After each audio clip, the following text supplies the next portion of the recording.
RyanAir feels like it shouldn't even be a thing. How can you go from one country to another for 15 euros? It just doesn't make any sense. The same can be said for any of its budget airline competitors. I remember when I was 20 years old and discovered the magic of RyanAir and being able to go from Paris to Bratislava, then Pisa and Brussels and Bordeaux for what felt like spare change really made it feel like I could get anywhere in the world just by knowing this little secret. So it has been a long time since I've flown with RyanAir or a similar budget carrier. Years. I can't remember the last time I did. It's not like I've been avoiding them, but just a lot of my recent travels have been to other parts of the globe they don't really serve, and yeah, it just hasn't really come up. But now a lot has changed for me since that time, especially in regards to how I travel. For starters, when I travel with my family, that means bringing along 3 very young kids. I can take everything I need in a single backpack, but I can't get car seats, cribs, and pack-and-plays in there. That part of me is probably out of RyanAir's demographic now. But also, I've gotten more and more concerned with ethical travel. To put it briefly, I travel because I love people and I love the places they live, and I want to travel in a way that upholds the dignity of people and the health of their environment. And that's made me question, do these dirt cheap budget airlines have a place when it comes to ethical travel? Like, generally speaking, there's a negative relationship most of the time between how cheap something costs and the impact it has on the environment and on people's well-being. Fast fashion is probably the most obvious culprit. You often have to pay a premium to do things ethically, which is ironic because it then makes ethical living inaccessible and inequitable. You know I'm gonna do a deep dive into this, but first, let's take a trip.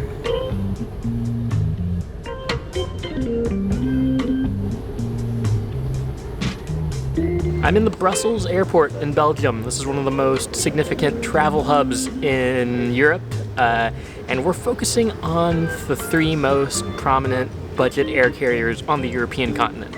That's EasyJet, Wizz Air, and RyanAir. Now, you can find budget airlines almost anywhere you go these days. Asia has Jetstar and AirAsia. India has Indigo, that's fun. You've got Sky Airline or Wingo in South America. But while these carriers connect popular destinations for, I don't know, maybe $50 to $150, it's those European lines that often get that number down to a single digit. What these European budget carriers have been able to do is something no one else has quite been able to replicate. And it's not for lack of trying. Larger airlines have tried to create brands within their brands. Lufthansa operates Eurowings, and Air France has Transavia. But so far, those brands have operated at a loss more often than not.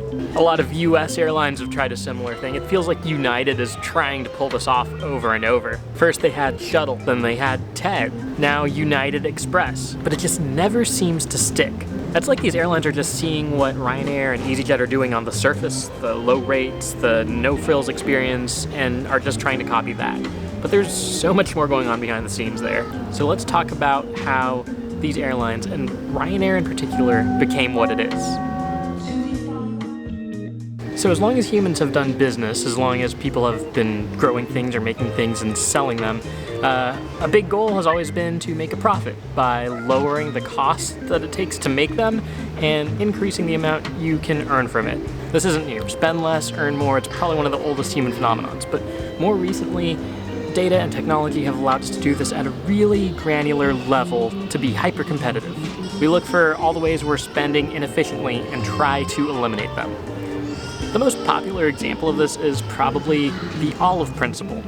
It's the story of when an American Airlines employee found out that by taking off 1 olive from every salad that they served on the onboard meals, they would save $100,000 throughout the course of a year. The thing with that, though, is that it led to diminishing quality over time. The meals got worse and worse, and eventually they got to the point where you had to pay for them. Budget airlines seem to have just cut right to the chase when it comes to stripping away these amenities to save money. RyanAir started in 1984, but to be honest, the first 2 decades were kind of boring. In the early 2000s, things started to change. First, Europe started deregulating air travel. That was big. Also, the internet emerged, and that became a new way people could make flight reservations. RyanAir was one of the first airlines to have their entire reservations process done only online, which immediately cut out the amount of staff needed to handle that. And in the early 2000s, this also happened. When the first plane hit, we were in the cab. We came out of the tunnel in Queens and looked around, and at that point we're looking directly south. Afterwards, for understandable reasons, people didn't really want to fly.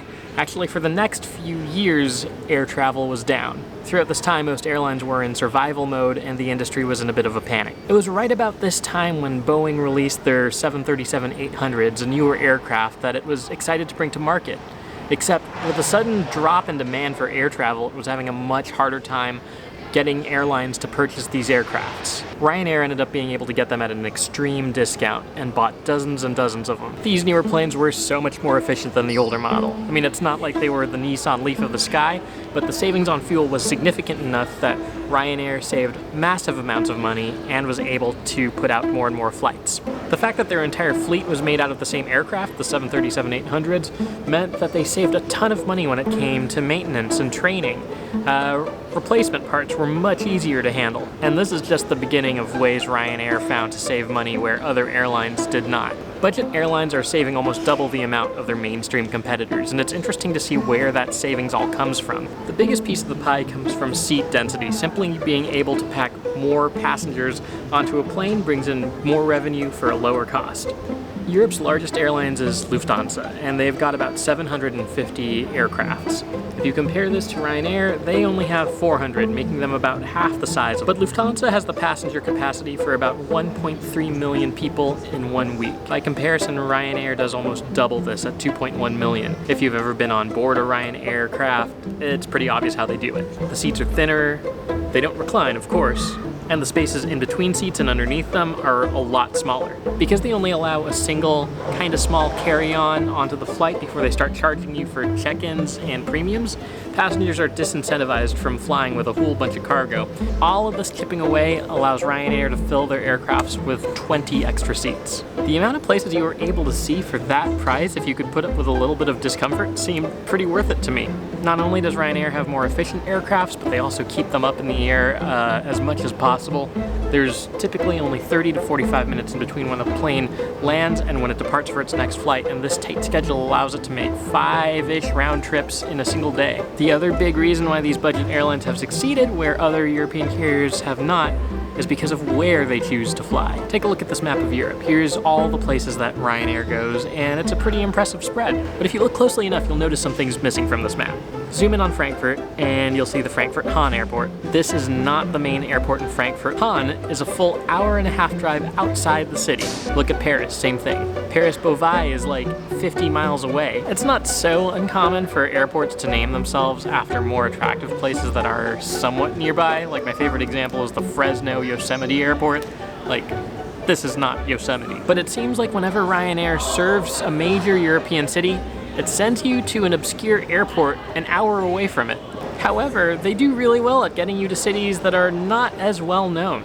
So what's up with all these smaller cities and distant suburbs? It actually costs airlines quite a bit to fly into a big airport like Charles de Gaulle or London Heathrow. Those airports have to manage a ton of planes coming in and out, and so securing spots for travel there can be competitive and pricey. But if you go to a smaller airport like Paris-Beauvais, you'll see that these budget airlines are the ones running the show there. They kind of put these smaller airports and cities on the map, and so they have a huge amount of negotiating power with them. If they end up deciding to take their business elsewhere, that's going to be a huge blow to the economy of the city and the infrastructure of the airport. So they have an easier time convincing these airports and these cities to lower their fees for operation. About 16% of budget airlines' savings come from this small airport strategy. Plus, they have the fleet size and capacity to pull off dominating the traffic in and out of the airport, especially after their big post-2001 expansion. Okay, now we know how they do it, but let's ask the bigger question. Should they do it? And should we partake in this? What are the ethics of super discounted, extremely low budget travel? Let's start with the environmental impact of it, and this is where things are kind of counterintuitive. So as things stand with today's technology, there really isn't an environmentally clean way to fly. There are some ways that are better than others, but taking any plane anywhere is going to rack up some emissions. A lot of the changes that need to happen are kind of at the industry systemic level. A lot of individual efforts to curb your damage are really limited. That said, it's not that individual efforts don't matter. There are choices you can make that help move things in a better direction and minimize the damage, and that's really important. For me, my love for travel and my love for sustainability actually come from the same place. It's just a love for places and for people in those places. And so I'm going to remain an optimist and keep looking for ways to make it better. If you occupy a larger portion of an airplane, in a way you're contributing to more of its emissions. Just imagine the total emissions of a plane divided by the amount of people on that plane. The absolute worst way to travel environmentally is with a private jet. Just imagine a whole plane's worth of emissions divided by 1 to 2 people. Flying first class is also more of an impact than flying economy, so even though that apartment in the sky that Emirates offers looks really, really cool, it's probably not the best thing for the impact I want to have in the world. So on the other end of the spectrum is basically what RyanAir offers, packing as many people into the plane as possible so you can fly in bulk. So this is a good thing, right? Well, budget airlines are doing this so they can have more flights, so they can put more people up in the air and have more flights up in the air and have them up there for longer. So I'm not really sure if the trade-off is fully realized. And so this is where some of it gets gray and complicated. They're making travel more accessible, which I think is a good thing, but it also means more people are contributing to travel emissions, but they are doing so with newer, more efficient aircraft. And now let's just say I had a pretty eclectic bucket list that included Malta, Nice, and Bratislava. RyanAir might weirdly allow me to do all of those on the same journey, saving me 2 transatlantic flights. The environmental impact of budget airlines is really, really, really complicated. Another huge way budget airlines cut costs is through their staffing. Budget airlines typically only allow you to make reservations online, which really minimizes the size of their reservation staffs and ticket agents. It's also not uncommon to see the same person be your gate agent, your flight attendant, and then see them cleaning up the plane. All this means that they are only hiring 1 person when they could hire 3 or 4. For every employee of British Airways, there are 735 British Airways passengers. But for every RyanAir staff member, you've got 10,000 travelers. Now you might think that this means working at a budget airlines is not a good experience. And you're probably right. The bigger airlines have employee unions, which typically results in higher salaries. The flight attendants and other staff members of budget airlines are paid a lot less. They're typically at the beginning of their career. But how bad is it? Like, there's no shortage of people in the world who are overworked and underpaid. Like, at what point does that become an ethical concern? At what point is it exploitation? As of when I started putting this together, hundreds of flights in Italy, Belgium, Spain, and Portugal were canceled due to RyanAir cabin crews going on strike. So the social impact of budget airlines is pretty complicated. There is one thing I think they do pretty unambiguously well. Throughout the history of travel, it's generally been an activity for the wealthy. It's gotten more accessible over the years, but there are still many people who are unable to travel because it costs a lot. There's a lot to be said about how travel benefits a person, from helping them build empathy and open-mindedness and fostering a greater awareness of how the world works and a respect for other people. I know that it's not this miracle panacea for closed-mindedness and bigotry. You still have closed-minded people who have managed to travel a lot, but I think it can create movement. These budget airlines have made these kinds of experiences so much more accessible for people who wouldn't have gotten to have them otherwise. And travel, when done well, can really benefit local people. Some 10% of the world's economy is dependent on tourism. So if you came here looking for a solid thumbs up or thumbs down on budget airlines, sorry. You know, we're all about the nuances here. The world has so many gray areas. But hopefully this has given you some tools to better think through the pros and the cons, the impact of budget airlines, so you can factor those into your decisions as you make them. Here's a key idea when it comes to decision making, ethical travel, sustainable living, and all those things.